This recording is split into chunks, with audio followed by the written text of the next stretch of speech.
ทุกคนครับมาดูทหารเขมรระหว่างปะทะกับไทย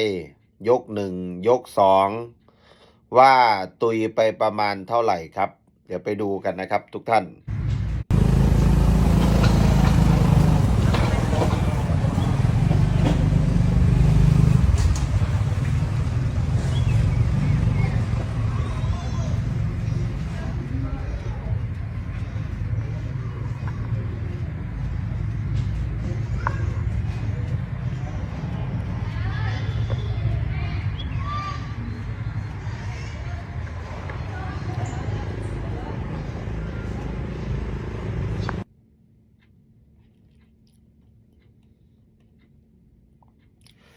เอาไหนเจ๊มาลีบอกว่า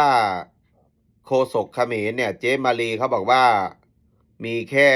10 คนที่ตุยในเหตุการณ์ที่ปะทะกับไทย สบายดีสวัสดีครับทักทายทุกท่านที่เข้ามาติดตามรับชมอยู่กับผมเทพโยกครับพี่น้องทั้งเมืองไทยตอนนี้กับประมาณเที่ยงวันทักทายพี่น้องฟังไทยฟังลาวก่อนนี้ครับพี่น้องอย่าลืมฝากกดแชร์แสดงความคิดเห็นกันเข้ามาครับพี่น้องล่าสุดเลื่อนไปเจอหลายเพจเขมรเขามีการโพสต์ลงดำลึกถึงทหารผู้กล้าผู้ที่เสียสละเขายกให้เป็นฮีโร่ในประเทศเขาอย่างที่ทุกท่านเห็นในคลิปนะครับทุกคนอันนี้นี่คือแค่เห็นในคลิปนะยังไม่หมดนะแค่เลื่อนเห็นเนี่ยก็ไม่ต่ำกว่า200-300แล้วนะรูปเล็กๆอ่ะคือ200-300แล้วอ่ะคิดดูว่าหาไม่เจออีกประมาณเท่าไหร่แล้วโฆษกของเขมรนะครับอีเจมาลีก็บอกว่าเสียชีวิตไม่กี่คน แต่ว่าข่าวเขมรก็อย่างที่รู้กันเนาะไอ้ฮุนเซนมันก็กลัวเสียหน้าสื่อเขมรมันก็ปิดข่าวกันใหญ่เลยแหละเพราะว่ามันไม่ต้องการให้ฝ่ายตรงข้ามก็คืออย่างไทยเนี่ยรู้แต่ว่าเขมรหลายๆเพจเนี่ยเขาก็เริ่มไปโพสต์เพราะว่าเขาดำลึกถึงญาติเขาไงอ่าได้ข่าวว่าทั้งหมดเนี่ยคือเขาจะไปแปะใส่กำแพงไว้เป็นที่ระลึกดำลึกวันที่สูญเสียอย่างที่ทุกท่านเห็นว่าเขมรเขาก็ชอบทำเรื่องราวให้มันดูแบบว่าปลูกฝังคนในประเทศเขาเองแต่สื่อในต่างประเทศช่วงที่ปะทะกับไทยเนี่ยสื่อต่างประเทศเขาบอกว่ากัมพูชาเสียนับพันขึ้นนะอ่าเมืองไทยนี่ปิดข่าวไหมครับทุกคนคุณดูข่าวในเมืองไทยไหมทหารเสียชีวิตกี่คนไม่จำเป็นต้องปิดข่าว ขาขาดกี่คนเนี่ยทุกคนยังจำได้เลยนะทหารขาขาดตัวนี้ล่าสุดนะครับที่อะไรนะที่อะไรนะล่าสุดเนี่ยครับขาที่14-15นี่นะครับบ้านหนองจานเนี่ยไทยไม่มีการปิดสื่อนะคือนำเสนอเลยนะครับเยียวยาเท่าไหร่ทหารเสียชีวิตบาดเจ็บพลเรือนไทยไม่จำเป็นจะต้องปิดข่าว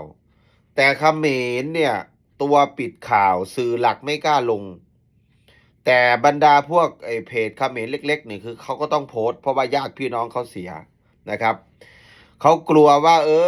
เขาเสียเยอะกว่าเนี่ยมันจะตอกย้ำทำให้เสียกำลังใจทำให้ฝ่ายตรงข้ามอย่างไทยรู้ว่าเขมรเนี่ยสูญเสียเยอะอาวุธล้าสมัยระบบป้องกันไม่ดีทหารเขมรไม่มีศักยภาพคือเขมรเขากลัวตรงนี้ไงมันเป็นขวัญกำลังใจนะครับแต่ในส่วนของฝ่ายไทยเนี่ยช่วงนั้นที่มีการแบบว่าปะทะกันใช่ไหมทั้งกิฟเพนทั้ง F16แรกๆเขมรนี่นะครับแรกๆนี่เขมรนี่ก็ขนกันมาทั้งกองทัพนะได้ข่าวว่าเคลื่อนกำลังพลมา300700900เป็นพันๆขึ้นคิดว่าจะมาบุกแล้วทีเดียวคือไทยต้องจอดไงนะครับแต่ไปมานี่มันก็ไม่ใช่อย่างนั้นนะกูว่ายก3เนี่ยอย่าให้มีอีกเลยยกที่3ขอร้องครับ อย่ามีอีกเลยยก3นะครับกูไม่อยากเห็นฮีโร่เยอะเหลือเกินนะครับพวกนี้เนี่ยคือเขาปลูกฝังกันคือแบบว่าเสียสละเพื่อชาติเพื่ออำนาจอธิปไตยของเขมรชาวเขมรเนี่ยต้องสู้เอาดินแดนที่ไทยยึดไปกูก็ไม่รู้ว่าไทยไปยึดเอาของมึงตั้งแต่ตอนไหนกูเห็นมึงปลูกฝังเลื่อนไปเจอทางเพจนะครับโอ้โห บ้านหนองจานหนองย่าแก้วอะไรก็ของมึง อันนี้แหละคือประเด็นนี้นะบ้านหนองจานหนองย่าแก้วตัวนี้ผมว่าเป็นไฮไลท์ถ้าจะมีปัญหากันตามแนวชายแดนต้องเป็นตรงนี้เพราะว่าคนที่อพยพออกจากพื้นที่นี้ที่ไปอยู่บ้านชั่วคราวนะครับอะไรศูนย์พักพิงอ่ะไอ้ฮุนเซนไม่ยอมสร้างบ้านให้เขาไอ้ฮุนเซนให้คำมั่นเขาบอกว่าจะย้ายเขากลับคืนมารอให้นานาประเทศเนี่ยกดดันไทยก่อนไทยจะต้องถอยออกจากพื้นที่ชาวกัมพูชาก็คาดหวังกับฮุนเซนสูงมากเลยนะครับแต่เคยถามทหารไทยหรือยังว่าทหารไทยให้หรือเปล่าจะเอาคืนจะใช้คำว่าเอาคืนเนี่ยต้องเอาให้มันเคลียร์นะยกที่3เนี่ยนะครับโอเคครับพี่น้องขอบคุณหลายๆครับที่เข้ามาติดตามรับชมอย่าลืมฝากกดแชร์แสดงความคิดเห็นกันเข้ามานำด้วยครับพี่น้องครับสบายดีสวัสดีครับ